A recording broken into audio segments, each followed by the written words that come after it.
ஒரு மாசம் 30,000 ரூபாய் ஈஸியா எப்படி சம்பாதிக்கிறதுன்னு நான் உங்களுக்கு சொல்லி தரேன். நீங்க ஆபீஸ்ல வேலை பார்க்கலாம், ஸ்கூல் போயிட்டு இருக்கலாம், காலேஜ் படிச்சுட்டு இருக்கலாம். உங்க செலவுக்கு வீட்டுல பணம் வாங்காம நீங்களே ஓனா எப்படி அந்த 30,000 ரூபாய் சம்பாதிக்கிறதுன்னு நான் உங்களுக்கு சொல்லி தரேன். ஆபீஸ்ல வேலை பார்க்கறவங்களா இருந்தாலும் சரி, ஸ்கூல் காலேஜ் போறவங்களா இருந்தாலும் சரி, டெய்லி 4 மணி நேரம் நீங்க எடுத்தா போதும் மாசம் 30,000 ரூபாய் சம்பாதிக்கலாம். பிளஸ் நான் உங்களுக்கு ப்ரூஃப் காமிக்கிறேன். நான் முதல்ல சம்பாரிச்சா தானே இந்த மாதிரி பேசுறதுக்கான ரைட்ஸ் எனக்கு இருக்கு.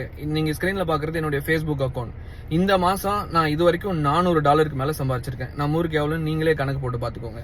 நான் என்ன பண்ணேன், டெய்லி ஒரு ரீல்ஸ் அப்லோட் பண்ணேன். நீங்களும் இந்த உலகத்துல எந்த மொழியில இருந்தாலும் சரி, ஃபர்ஸ்ட் கண்ணை மூடிக்கிட்டு ஒரு 100 வீடியோ உங்களுக்கு என்ன தோணுதோ அதை பேசி நீங்க அப்லோட் பண்ணுங்க. ஃபர்ஸ்ட் 100 வீடியோல எந்த ரீச் இருக்காது. ஆனா 100 வீடியோல எப்படி கேமரா முன்னாடி பேசணும், எப்படி எடிட் பண்ணணும், என்ன எது நீங்க கத்துருப்பீங்க. உங்களுக்கு இதை பத்தி எதுவுமே தெரியலனாலும் இன்னைக்கு யூடியூப்ல எத்தனையோ விஷயம் ஃப்ரீயா கிடைக்கு. அதெல்லாம் பார்த்து கத்துக்கோங்க.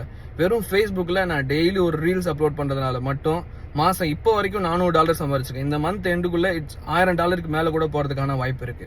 சோ நீங்களும் ட்ரை பண்ணுங்க. இதுக்கப்புறம் நீங்க இன்னும் நிறைய விஷயம் கத்துக்கணும்னா என்னுடைய பேஜை ஃபாலோ பண்ணி வச்சுக்கோங்க. I am Aadhavan AJ. இது வரைக்கும் இன்ஃபுளுசரா இருந்தேன். இதுக்கப்புறம் நான் வந்து ஒரு சோசியல் மீடியா கோச் மாதிரி உங்களுக்கு கைட் பண்ணி என்னால ஒரு 10,000 பேருக்காவது இந்த லைஃப் சோசியல் மீடியால அவங்க மணி மேக் பண்ற மாதிரி சொல்லி கொடுக்கணும்னு நான் ஆசைப்படுறேன். It will take time. ஆனா டெஃபினட்டா இது நடக்கும். இதுக்காக நான் முயற்சி பண்ண போறேன். சியா.